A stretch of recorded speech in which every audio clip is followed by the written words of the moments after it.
Bienvenidos a estos minutos con Juan Luis del mes de noviembre. Yo creo, Claudia, que estamos guardando la distancia, entonces nos podemos quitar el tapabocas para poder conversar más fácil. Vamos a este minutos con Juan Luis, va a ser la conversación con Claudia Restrepo. Claudia, como todos ustedes saben, fue designada rectora de la Universidad de Dafit por el próximo periodo estatutario el 28 de octubre en la sesión ordinaria del Consejo Superior por unanimidad de los 17 consejeros y luego de un riguroso proceso, luego de que yo manifesté en el mes de agosto mi decisión de retirarme de la rectoría del Consejo Superior. Durante esos 2 meses siguientes hizo un trabajo, yo creo que excelente, de selección, y creo que hicieron la mejor elección posible. Entonces, por eso vamos a conversar con Claudia. Bienvenida, Claudia, bienvenida, rectora. Gracias, rector. Pues un saludo muy especial y un abrazo para todos. Yo aquí feliz, rector, de compartir estos minutos con usted. Volvés a casa, esta es tu casa. Así es, vuelvo a una casa que creo que nunca he abandonado, la quiero, aquí estudié, acá hice parte de grupos estudiantiles, de sueños colectivos de estudiantes en esa época, luego fui profesora muchos años, he acompañado actividades en maestría, en acompañamiento de proyectos de grado y bueno, aquí, especialización no, mejor dicho. Nunca me he ido, estoy muy feliz de regresar en este nuevo rol. Entonces, qué bueno, Claudia. Además, qué honor. Es la segunda egresada que llega a la rectoría.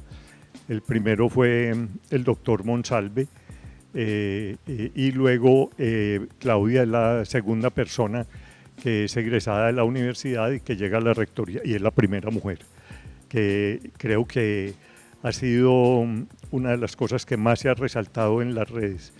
Claudia, ¿cómo era la universidad cuando tú estudiabas? Es que a mí me ha tocado además, rector, ver la universidad transformarse. Yo me gradué, ya no voy en el 97 y no voy a hacer cuentas, háganlas ustedes, de una universidad muy distinta, una universidad con mucho más énfasis en lo técnico, en que fuéramos buenos en finanzas, buenos en mercadeo, en talento humano, y obviamente se empezaba a visorar unos cambios alrededor del mundo de lo humano, del humanismo, del arte, de la cultura, pero todavía muy incipiente. De hecho, yo era monitora de un programa que en ese momento se llamaba Valores y Cultura, que era como la semilla de todo el proyecto de transformación cultural. ¿Con quién? Era Pablo Jaramillo, claro, era el Pablo gran, José era Jaramillo. Sí, total, por eso yo recordaba a Luciano en estos días en la reunión, claro, porque eran todo ese combo del área de humanidades haciendo toda la pulsión dentro de la universidad para hacer esa transformación y fue una cosa bellísima. Entonces era una universidad muy valiosa en muchos sentidos, con un desarrollo de capacidades y el talento muy alto, pero una universidad todavía con muchos desafíos por encima. No tenía todas las carreras ni las escuelas, humanidades no existía como escuela, derecho no estaba, era básicamente el área de administración y negocios e ingenierías. Claro. Eran básicamente esas, entonces hoy es un mundo. Ahora la he vivido porque después regresé como docente, ya no a la escuela de administración que fue donde empecé, sino que regresé como docente a la escuela de humanidades, entonces la he vivido en diferentes momentos, pero es otra. ¿Y qué especialización, Claudia? Yo hice la especialización de estudios políticos, que inclusive era toda una novedad porque cuando yo me gradúo de la universidad está muy concentrada en la administración de lo privado, no ha explorado la administración de lo público, eso era súper ajeno para nosotros, salir a práctica para nosotros en ningún momento era pensar en el mundo de lo público e inclusive por alguna razón a mí me generó la inquietud cuando sale en la especialización en estudios de geopolítica, muy bonito, una cosa pues muy, que de hecho ya después dio paso a la maestría y es como la semilla, claro, de todo ese tema de ciencias políticas. Y muy curioso porque después de eso terminé trabajando en lo público que tampoco lo tenía como previsto. Eso hablábamos con el gobernador la semana pasada, porque pues EAFIT se creó básicamente para formar la alta dirección en la empresa privada, pero hoy personas como tú han trasegado por lo público, por lo privado, y yo creo que ese es uno de los impactos importantes de AFIT. Ahora contanos un poco de tu carrera profesional. Salís de la universidad y ¿qué pasa?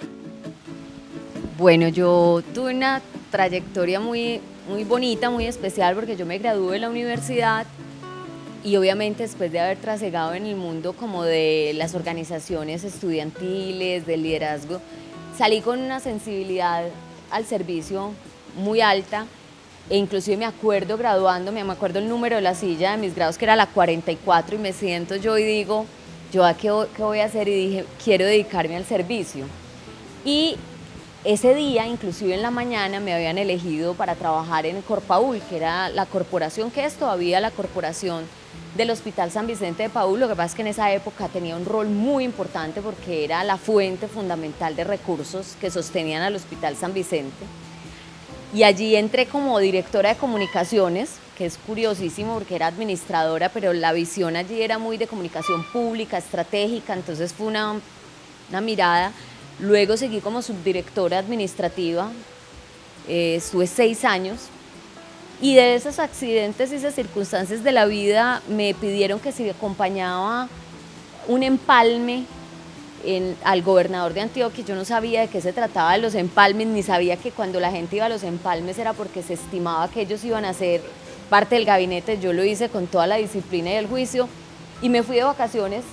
Y me acuerdo estando en Nueva York un 31 de diciembre, me llamó el gobernador, que no conocía además, y me dice, Claudia, me han hablado muy bien de usted, yo necesito una persona de confianza a trabajar en los temas sociales, usted a partir de mañana va a ser secretaria de Desarrollo Social. Y yo lo único que pensé fue, tienen que estar muy desesperados, no tienen nadie más que llamar.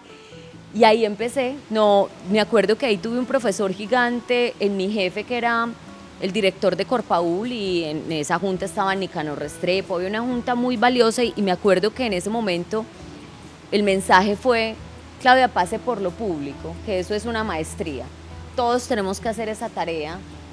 Y yo me fui a hacer la tarea y me quedé 13 años en esa maestría, o sea, hice maestría, doctorado, hice todo, porque me enamoré de la gestión pública, aprendí mucho de finanzas públicas, allí hice mi gran hallazgo en la vida, que fue la educación, porque luego fui nombrada secretaria de Educación y Cultura, Educación para la Cultura, que era como se llamaba en Antioquia, y creo que ahí encontré algo que me hacía un clic, y era gerencia, valor público, educación, cultura, y yo ahí quedé prendada. Y después de eso, digamos que seguí muy buen tiempo en ese tema.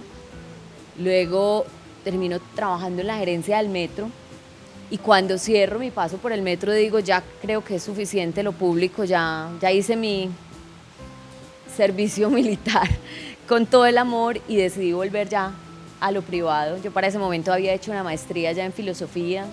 Me acuerdo cuando viniste. Ay, es que no, yo debo confesar además que mi mayor, yo tengo unos maestros en la vida, y uno de ellos es el rector Juan Luis, que de hecho, además de que ha sido maestro, ha sido un consejero, además el consejero más agudo de todos. Si yo quería saber que alguien me dijera la verdad, porque además cuando uno está trabajando en estos espacios de poder, hay mucha gente que te da consejos, pero que no son de corazón, o sea, son los que te dicen que todo está bien, que hágale.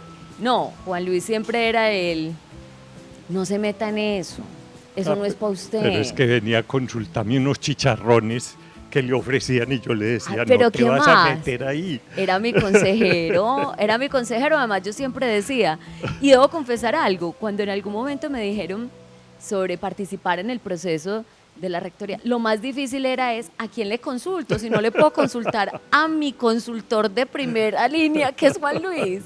Entonces, Sí, la verdad es que me acompañaste en momentos difíciles en la gerencia del metro, me acompañaste en momentos difíciles en la Secretaría de Educación, o sea, has sido mi consejero.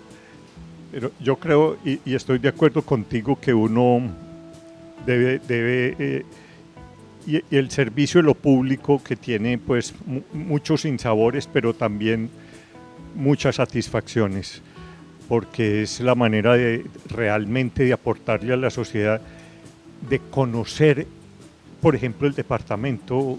Claudia, es que son 125 municipios con unas realidades completamente distintas. Contanos un poquito de ese paso por la Secretaría de Educación. Miren, yo creo que a mí el mayor aprendizaje que me dio esto fue, yo salía de ser una administradora y haberme formado en la idea de gerenciar, y aprendí una cosa. Cuando hice la especialización en geopolítica, tuvimos un ejercicio de geopolítica que fue un mapa de Colombia en blanco, y el profesor nos ponía a llenar el mapa. Y de todos los que estábamos estudiando, el único que diligenció el mapa fue un francés que estudiaba con nosotros. Y todos nosotros nos quedamos como en shock. Y una de las cosas que el francés nos decía es que los colombianos no tienen como sentido espacial, sentido del territorio, de dónde están.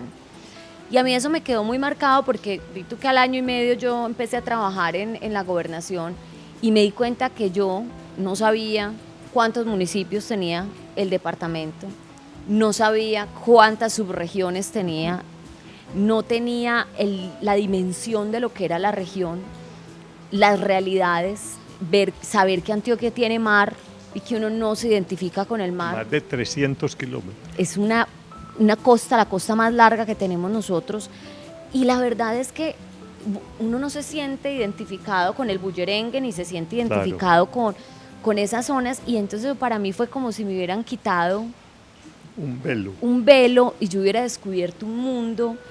Y luego cuando llego a Medellín, además, ya era entender que en Medellín además había corregimientos, y además había las comunas, y adicionalmente los barrios. Realmente a mí eso que me enseñó un sentido de territorio muy fuerte, me dio un sentido de realidad inmenso, de las inequidades, de un modelo de desarrollo regional que ha sido un poco centralizado y que ha generado un ahogamiento de otras zonas que fueron en su momento muy poderosas. O sea, nosotros tuvimos municipios muy fuertes, Sonsón, Santa Fe de Antioquia, Jericó, y que uno ya los va y los visita y efectivamente va sintiendo uno ese vacío. Obviamente hoy menos que lo que viví yo hace 15 años cuando estuve desempeñándome como secretaria de Educación, pero yo creo que para mí ese tal vez fue uno de los, claro, los focos. Ese es un posgrado. A mí me pasó lo mismo, pero yo tuve un profesor en Brasil que siempre nos insistía: territorio y población. Si usted no sabe dónde va a actuar y cuál es la población a la que usted se va a dirigir, entonces usted está perdido. Y entonces todas las semanas nos hacía el ejercicio, cuántos municipios tiene su estado, como llaman allá, bueno, etcétera. Y me pasó cuando yo llegué al ministerio, reuní todos los directores y les dije, bueno, todos nosotros somos funcionarios del nivel nacional, saquemos papel y lápiz y vamos a hacer el mapa de Colombia, el territorio al cual nos dirigimos. Vos no te imaginas los mapas de Colombia. Primero, en ninguno apareció San Andrés y Providencia, por ejemplo. Entonces es eso, yo creo que lo público, y a vos lo que yo decía la vez pasada, te pasó algo que me pasó como a mí, que uno siente que todo ese recorrido, todo ese kilometraje, pues fue preparándose para llegar a este cargo, que yo creo que es el cargo más bonito que uno puede aspirar en la vida. Yo creo que sí, y yo creo que sí porque además,